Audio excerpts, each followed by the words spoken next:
사도신경을 통하여 신앙을 고백합니다.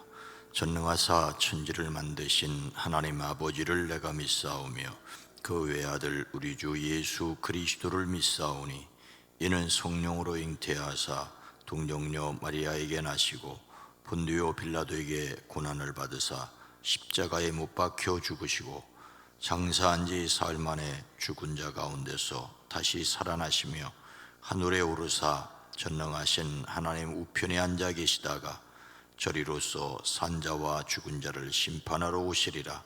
성령을 믿사오며 거룩한 공회와 성도가 서로 교통하는 것과 죄를 사하여 주시는 것과 몸이 다시 사는 것과 영원히 사는 것을 믿사옵나이다.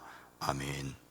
거룩하신 하나님, 우리에게 한 날을 허락하시고 찬송하며 기도하며 말씀을 들을 수 있게 허락하시니 감사합니다. 우리의 안고 섬과 나가고 들어감이 온전히 주의 손에 달려있음을 고백합니다.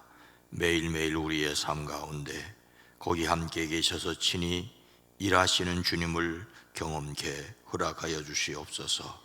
이 시간도 우리의 기도에 포함되어 있는 이름들이 복되게 하옵소서. 하나님 친히 일하여 주시옵소서. 건강을 더하시옵소서. 만남의 복을 허락하시옵소서. 주의 손으로 도우사 환난에서 벗어나 근심이 없게 하시는 복을 누리게 하옵소서.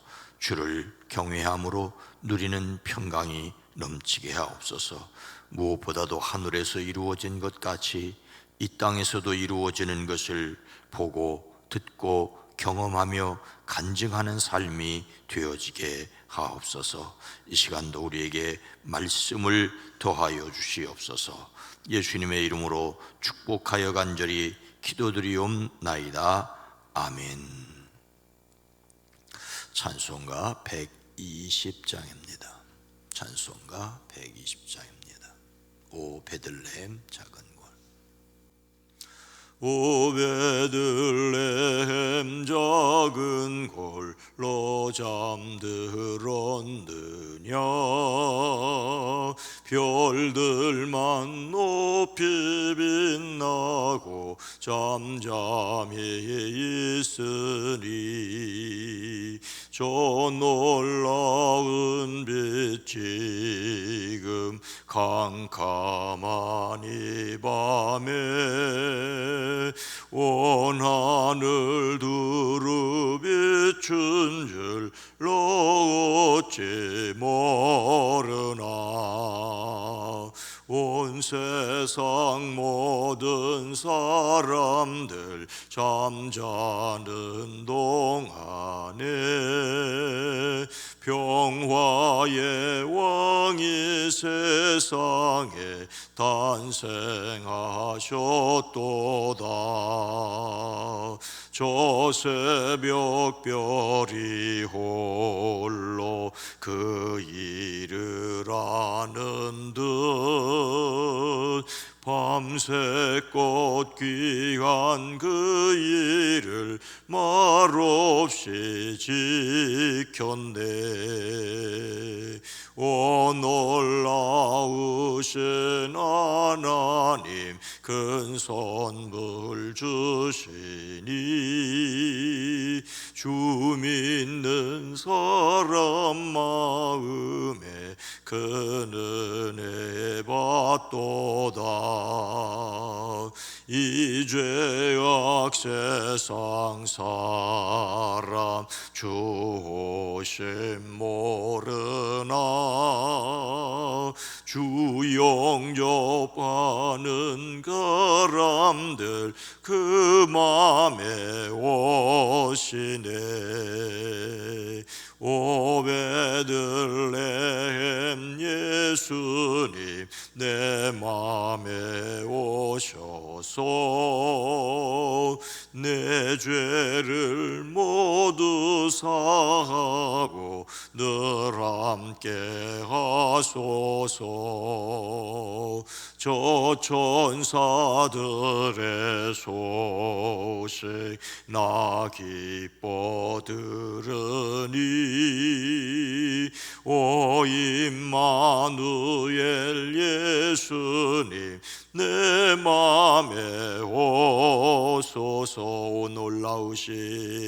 오 놀라우신 하나님 큰 선물 주시니 주 믿는 사람 마음에 큰 은혜 받도다.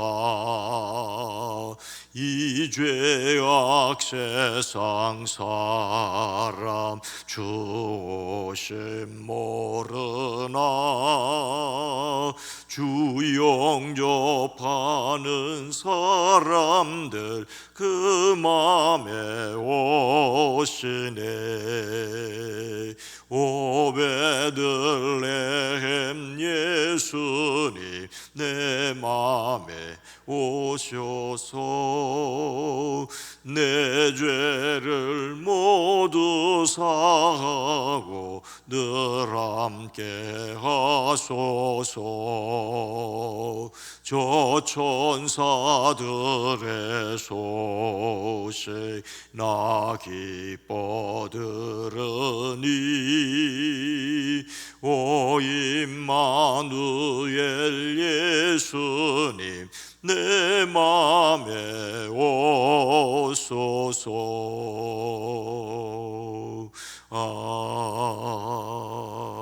아멘. 누가복음 2장 1절로 7절 말씀입니다. 신약 성경 89면 누가복음 2장입니다. 누가복음 2장 1절로 7절 말씀을 함께 읽습니다. 그때 가이사 아구스도가 영을 내려 천하로 다 호적하라 하였으니 이 호적은 구레뇨가 수리아 총독이 되었을 때에 처음 한 것이라. 모든 사람이 호적하러 각각 고향으로 돌아가매 요셉도 다윗의 집 족속이므로 갈릴리 나사렛 동네에서 유대를 향하여 베들레헴이라 하는 다윗의 동네로 그 약혼한 마리아와 함께 호적하러 올라가니 마리아가 이미 잉태하였더라. 거기에 있을 그때에 해산할 날이 차서 첫 아들을 낳아 강보에 싸서 구유에 뉘었으니 이는 여관에 있을 곳이 없음이러라. 아멘.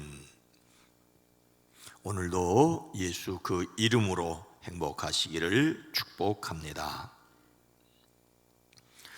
아프리카 교회 협의회 총회장을 역임한 아놀드 캠플 감독이 영국의 명문 캠브리지 대학 초청으로 설교하게 되었습니다. 그는 캠브리지의 석학들이 모여있는 곳에서 도대체 무슨 내용을 설교해야 하나 고민하다가 기도를 응답하시는 하나님이라는 제목으로 설교를 준비했습니다. 그리고 그는 담담하게 하나님의 말씀을 전하였지요. 그런데 설교가 끝난 뒤 한 청년이 따져 물었습니다. 목사님, 지금이 어느 시대인데 기도가 응답된다고 말씀하십니까? 기도가 응답되는 것은 우연입니다. 어쩌다 그렇게 되는 것입니다. 그래서 우연의 일치라는 말도 있지 않습니까? 기도는 응답되는 것이 아니고 우연히 그저 그렇게 요행으로 된 것입니다. 템플 목사님은 그 청년의 말을 듣고 다음과 같이 대답을 해 주었습니다. 그래, 청년의 말도 일리가 있네. 그런데 이상한 것은 기도하면 우연이 생기고 기도를 안 하면 우연이 안 생긴다는 거야. 그래서 나는 기도하는 것이라네. 기도가 응답되는 것이 우연이든 아니든 기도하면 응답이 오기 때문에 기도가 중요하네. 기도하지 않으면 자기 생각만으로 사는 사람이 됩니다. 그러나 기도하면 하나님의 영으로 사는 사람이 됩니다. 물론 생각조차 하지 않으면 육신으로만 사는 사람이지요. 하나님께서는 사람들이 우연이라고 부르는 그 일들을 통하여 하실 일을 반드시 하십니다. 그래서 우리는 하나님께 간절히 기도하는 사람들이어야 합니다. 로마 황제 가이사 아구스토의 명령에 따라 요셉은 호적을 하기 위하여 어떻게 하였습니까? 모든 사람이 호적하러 각각 고향으로 돌아가매 요셉도 다윗의 집 족속이므로 갈릴리 나사렛 동네에서 유대를 향하여 베들레헴이라 하는 다윗의 동네로 그 약혼한 마리아와 함께 호적하러 올라가니, 로마 황제 가이사 아구스토는 주전 27년에서 주후 14년까지 로마 제국을 다스렸습니다. 그의 본명은 가이우스 옥타비우스로 탁월한 통치 능력과 행정력을 가진 정치가였습니다. 그가 다스리는 동안 로마는 평화와 번영을 누렸습니다. 그가 칙령을 내려서 그가 다스리던 모든 세계가 호적 등록을 하게 되었습니다. 로마가 속국들에 대한 지배력을 강화하기 위한 정책 중 하나가 바로 인구조사였습니다. 호적조사는 제국을 효율적으로 통치하고 더 많은 세금을 걷어들이기 위한 방법이었습니다. 로마 황제로서 로마 제국을 통치하기 위해 호적을 하게 되었는데, 이것이 예수님의 탄생과 무슨 관계가 있습니까? 단지 예수님께서 탄생하신 때가 언제쯤인지를 말하려는 것뿐일까요? 아닙니다. 모든 사람이 호적 등록하러 저마다 자기 고향으로 갔었기 때문에 요셉도 고향 베들레헴을 찾았습니다. 고향으로 호적하러 가는 것은 모든 유대인이 참여했던 민족적 큰 일이었습니다. 호적을 위해 모든 유대인이 각각 자기 고향으로 돌아가도록 한 것은 유대인의 오랜 관습과 깊은 관련이 있었습니다. 시간이 흐르면서 이스라엘이 자기 출신 지파를 따지는 것이 줄어들었지만 오늘날까지도 유대인들에게 있어서 어느 지파 사람이냐라고 하는 것은 중요한 일입니다. 그러니 예수님 당시에 이스라엘 각 지파가 하나님의 기업으로 받은 땅을 기억하고 돌아가는 것은 매우 중요한 일이었습니다. 그래서 요셉은 다윗의 동네인 베들레헴으로 가 자신의 지파를 드러내게 됩니다. 유대인의 각 지파에는 족보를 정리하고 자신의 지파에 속한 사람임을 확인해 주는 사람들이 있었습니다. 요셉도 베들레헴으로 가서 몇 대조 조상까지 일일이 확인하여 자신이 유대 지파임을 확인하였을 것입니다. 요셉은 다윗의 가문이므로 갈릴리 나사렛 동네에서 유대에 있는 베들레헴이라는 다윗의 동네로 갔습니다. 요셉은 북쪽 산간 지역인 호수가 있는 갈릴리 지역에서 살았죠. 이 갈릴리는 구약 성경에서 중요하게 다루지 않는 변방이었습니다. 그 중에서도 나사렛은 지중해와 갈릴리 호수 사이에 있는 작은 마을에 불과했습니다. 언제부터 어떻게 요셉이 이 나사렛에서 살았는지는 알 수 없지만 유다 지파임을 확인하는 기회가 되었습니다. 그런데 요셉이 호적 등록하러 가면서 그가 그의 약혼자인 마리아와 함께 갔었다는 것이 또한 중요한 일입니다. 요셉과 마리아는 로마 황제가 명령한 호적법을 지킴으로써 무엇을 성취하게 됩니까? 마리아가 이미 잉태하였더라. 거기 있을 그때에 해산할 날이 차서 첫 아들을 낳아 강보로 싸서 구유에 뉘었으니, 요셉이 정혼한 마리아와 함께 베들레헴에 호적하러 갔을 때 마리아가 이미 잉태되었습니다.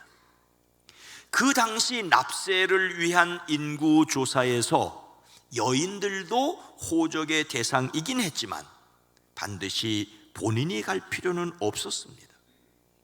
그런데도 마리아는 정혼한 요셉과 베들레헴으로 향하였습니다.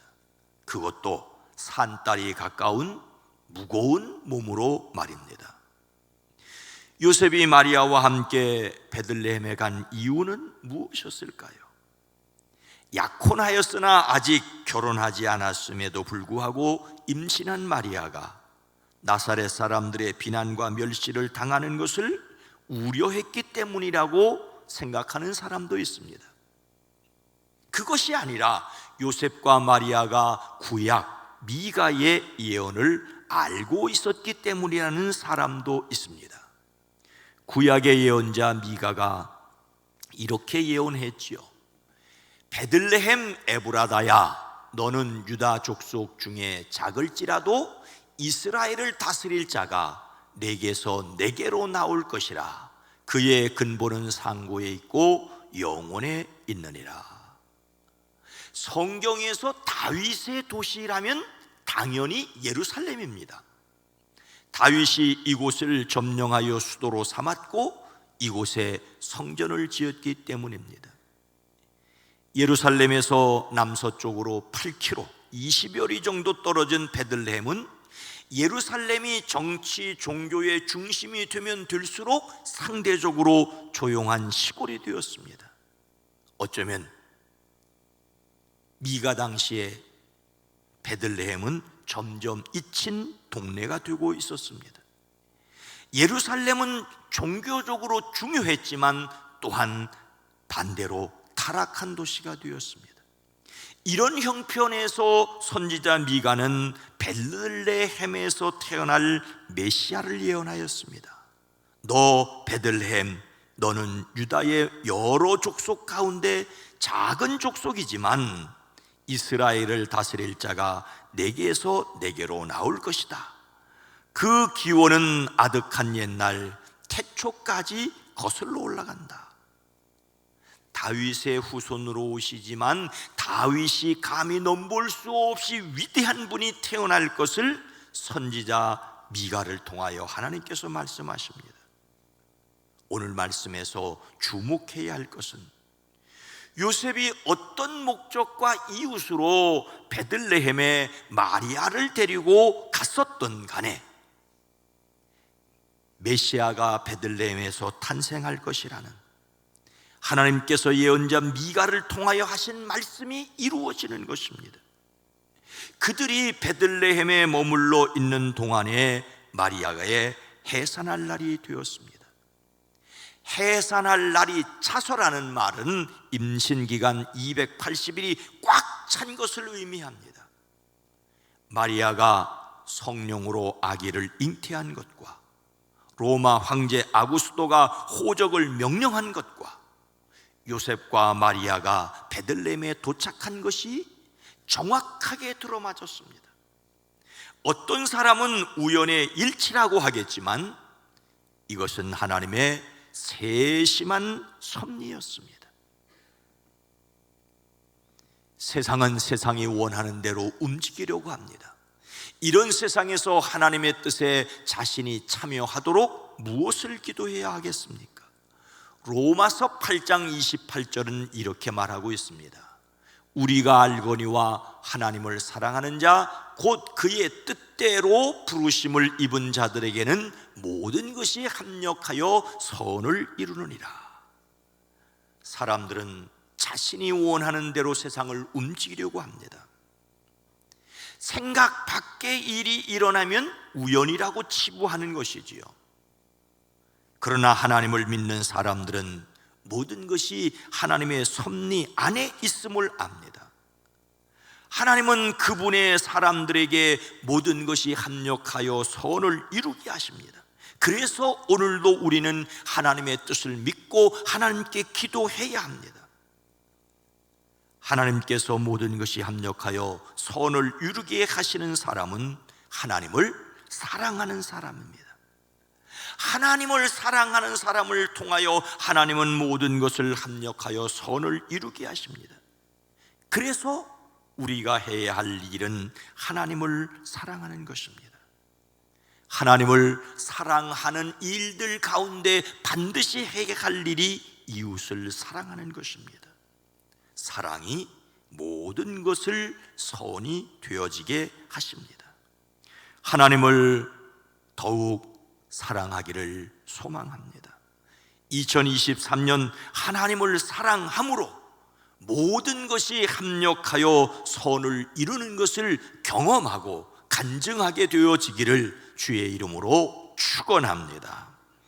거룩하신 하나님, 자비로우신 주여, 사람들은 자신의 생각 밖에 일이 일어났을 때 우연의 일치라고 치부하지만 하나님을 사랑하는 자들에게는 모든 것이 하나님의 섭리요, 또한 우리가 생각할 때 이해하지 못하고 때로는 안타까운 일조차도 합력하여 선을 이루어지게 하실 줄로 믿습니다. 하나님의 섭리를 믿기에 하나님이 세심하게 일해 가시는 것을 우리로 믿고 보고 경험하고 간증할 수 있게 하옵소서. 2023년 한 해를 살아갈 때 사랑하는 성도들의 가정과 일터와 삶의 자리에서 모든 것이 하나님의 섭리로 이루어지는 것을 경험하게 하옵소서. 하나님께서 모든 것이 합력하여 선을 이루게 하시는 것을 보게 하옵소서. 이 나라 대한민국 이 땅의 정치, 경제, 사회, 문화도 하나님의 놀랍게 섭리하심과 이끌어주심을 통하여 아름답게 하옵소서. 내일 2023년 두 번째 주일을 맞습니다. 복되게 하옵소서. 춥고 미끄러운 길 오고 가는 발걸음 편안하고 안전하게 하옵소서. 예수님의 이름으로 축복하여 간절히 기도드리옵나이다. 아멘. 오늘 말씀을 생각하며 모든 것이 합력하여 선을 이루게 하옵소서. 하나님을 더욱 사랑하는 교회가 되어지게 하옵소서. 우연의 일치 속에서 하나님을 보는 세상이 되어지게 하옵소서. 기도합니다. 주여!